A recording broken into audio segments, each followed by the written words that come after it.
Donc d'abord, bonjour Monsieur Philippe Gilbert. Pourriez-vous vous présenter et nous exposer votre parcours académique et professionnel? Donc, je suis Maître Philippe Gilbert. Je suis avocat au Centre communautaire juridique de l'Estrie depuis 1989.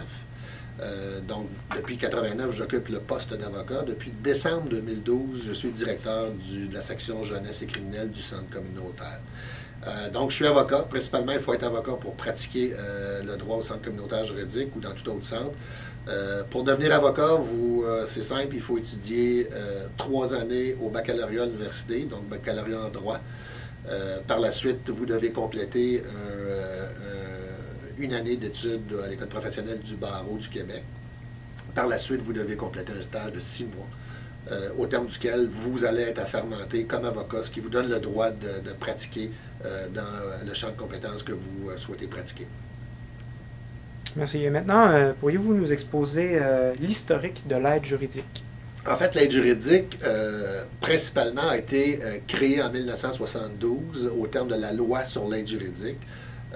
Avant 1972, il y avait certaines cliniques juridiques communautaires qui existaient, mais le tout n'était pas vraiment structuré. C'est vraiment par l'adoption de la loi en 1972 que l'aide juridique a connu sa naissance sous la forme comme on la connaît aujourd'hui. Alors ici en Estrie, il y a eu le centre communautaire juridique s'est formé dans l'année suivant la loi. Donc en 1973, déjà, il y avait des bureaux régionaux. En Estrie, il y avait un bureau à Magog. Il y a un bureau qui a été créé à Thetford Mines, à Lac-Mégantic et à Quaticook, évidemment, et bien sûr à Sherbrooke. Là. Mais c'est vraiment ici, là, pour l'Estrie, 1973, qui est la date charnière, la date de départ. Puis, quelle est la mission de l'aide juridique? La mission de l'aide juridique, c'est très simple. Essentiellement, c'est de fournir les services juridiques aux gens qui ont droit à l'aide juridique. Alors, les services sont définis dans la loi sur l'aide juridique. Et quand je dis les services, c'est la couverture des services, parce que ce ne sont pas tous les services qui sont fournis par l'aide juridique, mais une bonne part d'entre eux sont offerts par l'aide juridique. Puis, comment fonctionne l'aide juridique?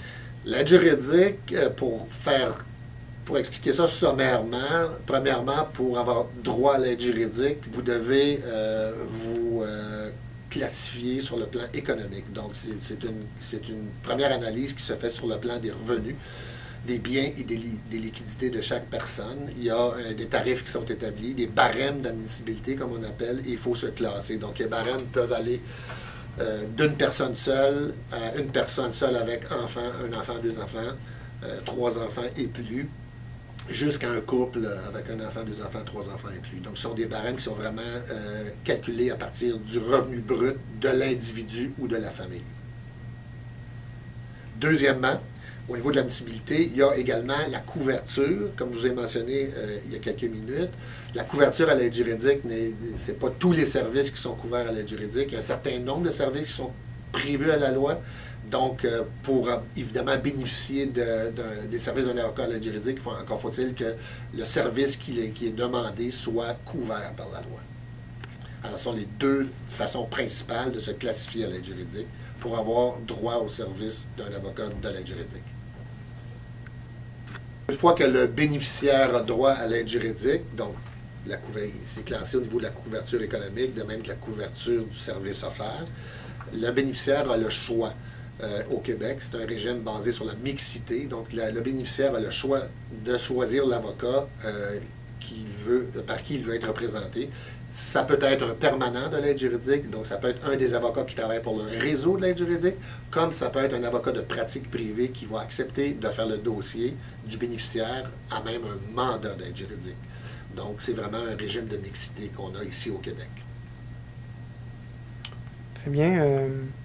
Pourriez-vous nous exposer une journée typique d'un avocat comme vous travaillant pour ce service juridique public? Bien, moi, personnellement, je travaille à la section criminelle à l'aide juridique. Donc, c'est sûr qu'une journée typique pour un criminaliste à l'aide juridique n'est probablement pas une journée typique pour une personne qui fait du droit matrimonial ou qui fait du droit civil. Pour un criminaliste à l'aide juridique, ça se passe principalement au palais de justice. Donc, tous les matins, moi, j'arrive au bureau, je commence ma journée vers 7h30 le matin au bureau. Je revise des dossiers que j'ai à faire à la cour dans le courant de la journée. Par la suite, vers 8h30, le matin, je suis au Palais de justice en vue de rencontrer les procureurs de la Couronne avec qui j'ai affaire dans les dossiers. Et ça, jusqu'à 9h30. À 9h30, la cour commence et là, on traite les dossiers un après les autres. Et il y en est de même toute la journée, dépendamment du volume de dossiers. Généralement, on est capable de terminer notre journée de cours au terme d'une bonne avant-midi.